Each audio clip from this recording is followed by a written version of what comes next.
شاه آفریدون 3 پسر خود را در قالب اژدهایی خشمگین آزمود.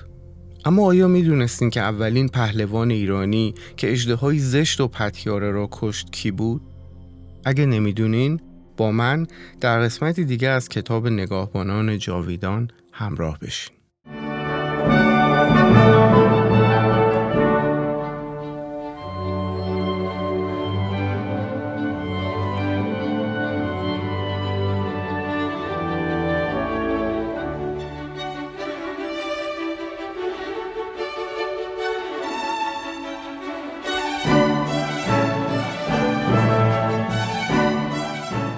بگذارین پیش از شروع داستان من خلاصه ای از ماجرای کتاب نگاهبانان جاویدان براتون بگم. همونطور که تو قسمت 0 این مجموعه اومد، نگاهبانان جاویدان یک کتاب افسانه‌ایه که ماجرای نهانسازی آتش در ایران باستان رو برای ما تعریف میکنه.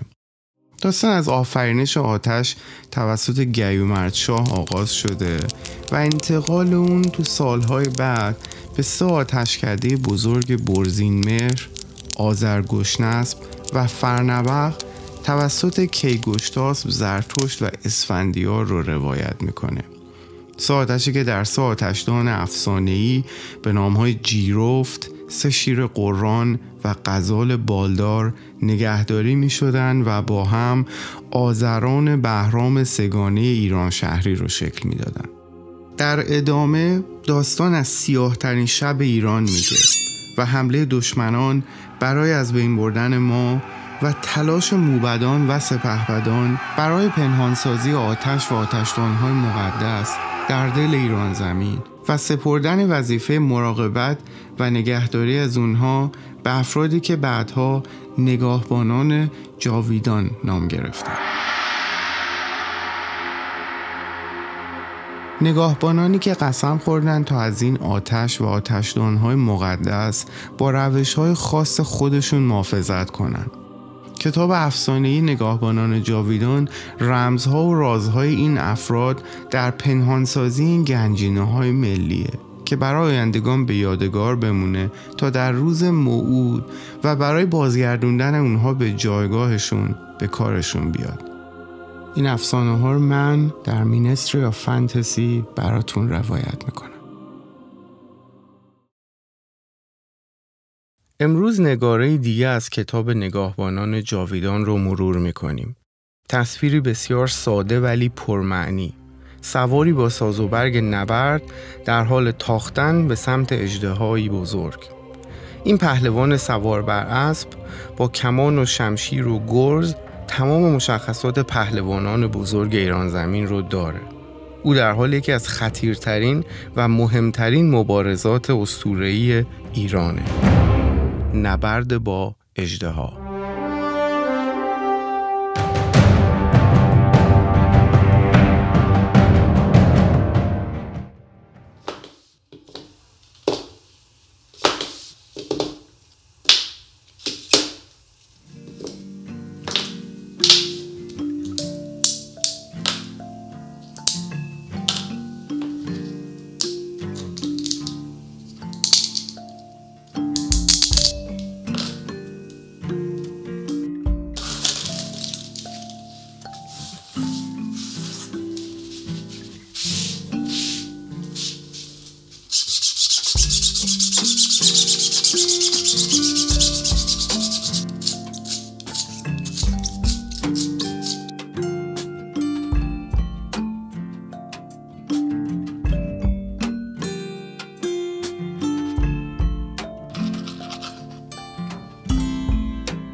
اژدها در متون و اساطیر کهن ایرانی موجودی مارپیکر و زشت و پتیار است. اژدها از مخلوقات اهریمنی دونسته میشه و از این رو کشتن اون نیز نوعی قدم گذاشتن در ساحت خدایانه و فقط پهلوانان و شاهان بزرگ دست به اژدها کشی زدن. اژدها نمادی از شر و پیکار با اون نیز بیانگر نبرد نیروهای خیر و شر. از این رو اژدها کشی نماد شایستگی و سزاواریه. فریدون برای آزمودن فرزندان خودش رو به صورت اژدهایی در آورد تا بتونه میزان جسارت، جرأت و هوشمندی اونا رو شناسایی کنه و ایران زمین رو بر پایه سزاواری اونها میانشون به حکمرانی واگذار کنه. اژدها دارای تنی کوه پیکر و فلس داره و از دهانش آتش و زهر و دود بیرون میجهه. به گفته مسعودی اژدها در قعر دریا به وجود میاد و به شکل ماری سیاهه که برق و صدا داره و دومان به هر بنای بزرگ یا درخت و کوهی که بخوره اون رو در هم میکوبه. در شاهنامه پهلوانان و پادشاهان مختلفی به کشتن اژدها پرداختن. نمونه‌های پهلوانان اون رستم بوده که در هفت‌خان و در خان سوم با اژدها مبارزه میکنه. اما اولین اژدهای شاهنامه فردوسی در کشافرود زندگی میکنه و پهلوانی بزرگ از ایران زمین اونو از پای در میاره. پهلوانی اسطوره‌ای با نام سام نریمان.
منوچهر نواده آفریدون پس از انتقامگیری قتل نیایش ایرج از سلم و تور به پادشاهی ایران رسید. در زمان منوچهر ایرانیان پهلوانانی چون قباد، قارن پسر کاوه آهنگر و سام نریمان داشتند. سام پسر نریمان از تبار گرشاسب پهلوان اسطوره‌ای ایرانه که خود ملقب به اژدهاکش بوده. سام به همراه دیگر پهلوانان ایرانی ظفرمندی‌های مختلفی رو برای منوچهر رقم زدن.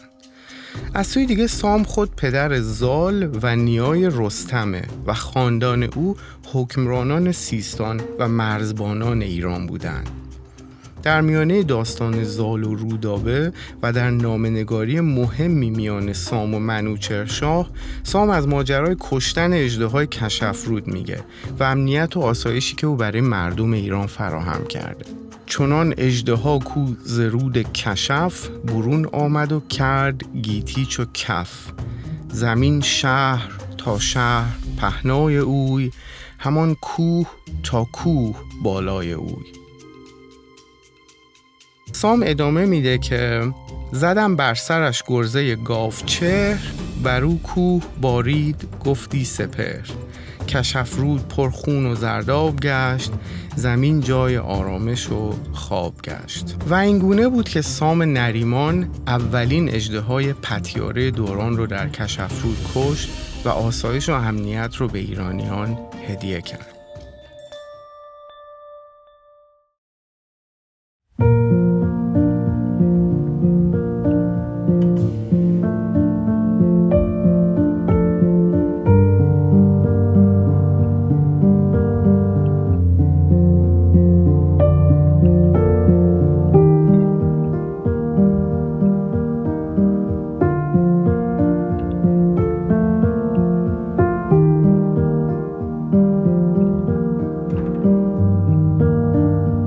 ما در داستان گرفت و گیر شیر و گاو از تخت جمشید شروع کردیم و در ماجرای گرز گاوسر به شهر تاریخی استخر پرداختیم.